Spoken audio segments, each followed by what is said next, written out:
Okay. Rikuba kuna 2021.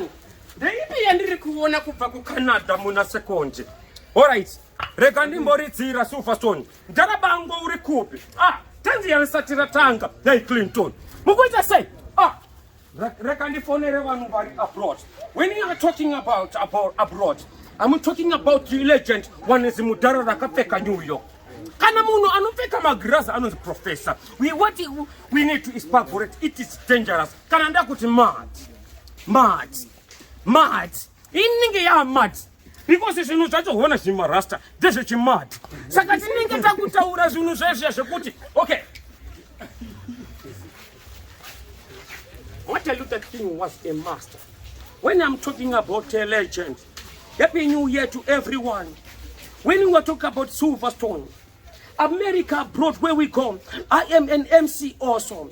Silverstone is going to become great. Bikabubango, mutaro Mangurenje. Champions in action. Whatever we need to Expagorate, Marasta. Tisinga kangano zvimwe zvimarasta zvakatenga music in life. Bob Marley, hatizo kanganwa King Shango. Moto, Baba Moto, dash it away. Dash it right away. Yes, sir. Right away.